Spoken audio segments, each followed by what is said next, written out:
ఇడ్లీ పిండి 3 రోజులు అయిన తర్వాత కొంచెం బాగా పులుపు వచ్చేస్తూ ఉంటుంది కదండీ! ఆ పిండేంటంటే అట్లకైనా, ఇడ్లీకైనా పెద్ద టేస్ట్ అనిపించదు.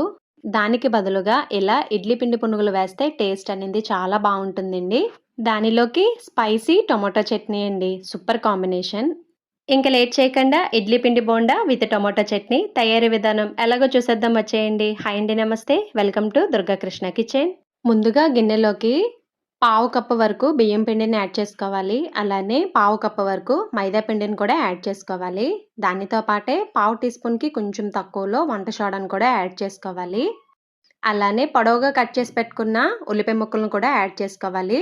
మీడియం సైజు ఉల్లిపాయ ఇక్కడ 1 వరకు తీసుకున్నానండి. దానితో పాటే అల్లాన్ని ఇలా తురిమి యాడ్ చేసుకోవాలి. హాఫ్ టీ స్పూన్ వరకు. అలానే 1 స్పూన్ వరకు జీలకర్ర, 1:30 కప్పు వరకు ఇడ్లీ పిండిని కూడా యాడ్ చేసుకోవాలి. ఉప్పు అనింది నేను ఆల్రెడీ ఇడ్లీ పిండిలో యాడ్ చేశానండి. కాబట్టి టేస్ట్‌కి తగ్గట్టుగా ఉప్పు అనేది యాడ్ చేసుకోండి. ఇడ్లీ పిండి 3 రోజుల తర్వాత పిండండి. అప్పటికప్పుడు రుబ్బి పెట్టుకున్న ఇడ్లీ పిండితో బోండా అనింది టేస్ట్ అంతగా బాగోదండి. పిండి అనింది కొంచెం పులిస్తేనే మనకి టేస్ట్ అనేది బావుంటుంది. తర్వాత దానిలోకి సన్నగా తరిగిన కరివేపాకు, అలానే కొత్తిమీరను కూడా యాడ్ చేసుకొని, లైట్‌గా వాటర్ యాడ్ చేసుకొని, ఇలా బజ్జీ పిండిలాగా కలుపుకోవాలి. ఇప్పుడు దీన్ని ఒక 5 నిమిషాలు పక్కన పెట్టేసుకోవాలి. చట్నీ కోసం స్టవ్ మీద కడాయి పెట్టుకుని హీట్ అయిన తర్వాత స్టవ్ సిమ్‌లో పెట్టుకుని, దానిలోకి 2 స్పూన్స్ వరకు ఆయిల్ యాడ్ చేసుకొని, ఇలా కట్ చేసి పెట్టుకున్న పచ్చిమిర్చి, అల్లాన్ని యాడ్ చేసుకోవాలి. కారానికి తగ్గట్టుగా పచ్చిమిర్చి యాడ్ చేసుకోండి. ఇక్కడ నేను 3 పచ్చిమిర్చి యాడ్ చేశాను. అలానే చిన్నవి 3 అల్లం ముక్కలు. నేను తీసుకున్న పచ్చిమిర్చి కొంచెం కారం ఎక్కువండి. అందుకే నేను 3 యాడ్ చేశాను పచ్చిమిర్చి అనింది.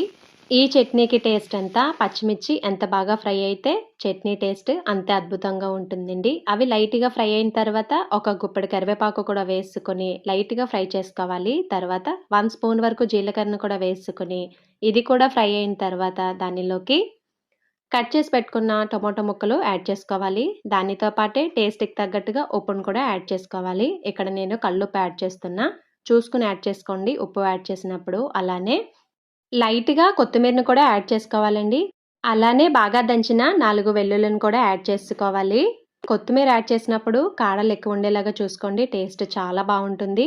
ఎక్కువ కొత్తిమీర యాడ్ చేసినా మరి కొత్తిమీర పచ్చడిలా ఉంటుందండి టేస్ట్ అనింది.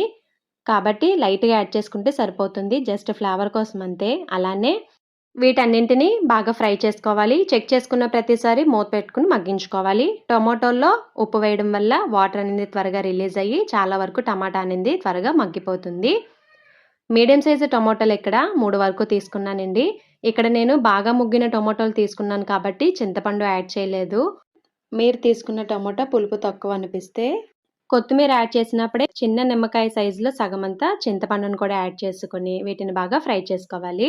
మరీ బాగా ఫ్రై అవ్వనవసరం లేదండి. టమాటాలోంచి వచ్చిన వాటర్ అంతా మగ్గిపోయేంత వరకు ఉంచుకుంటే సరిపోతుంది. మనకి ఇది రెడీ అయిపోయింది. ఇప్పుడు స్టవ్ ఆఫ్ చేసుకొని దీన్ని చల్లారనిద్దాం.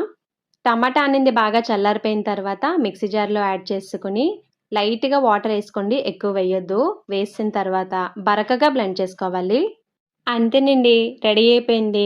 ఎంతో టేస్టీగా, ఈజీగా ప్రిపేర్ చేసుకునే టొమాటో పచ్చడి. ఈ పచ్చడి వేడి వేడి అన్నంలోకి కొద్దిగా నెయ్యి వేసుకొని, ఈ చట్నీతో కొద్దిగా ఉల్లిపాయ ముక్కలు, ఒక ఆమ్లెట్‌తో తింటే నెక్స్ట్ లెవెల్ ఉంటుంది టేస్ట్. చాలా బావుంటుందండి. అన్నంలోకే కాదు ఇడ్లీ, దోస ఇలాంటి పునుగుల రెసిపీలోకి మంచి కాంబినేషన్ అనమాట. చాలా తక్కువ టైంలో ఈజీగా ప్రిపేర్ చేసుకోవచ్చు ఈ చట్నీ అనింది. ఈ చట్నీకి నేను తాలింపు అనిందే పెట్టలేదండి. చాలా బావుంటుంది ఇలా. మీకు ఇంట్రెస్ట్ ఉంటే తాలింపు కూడా పెట్టుకోవచ్చు. ఇప్పుడు బజ్జీలు వేసుకుందాం.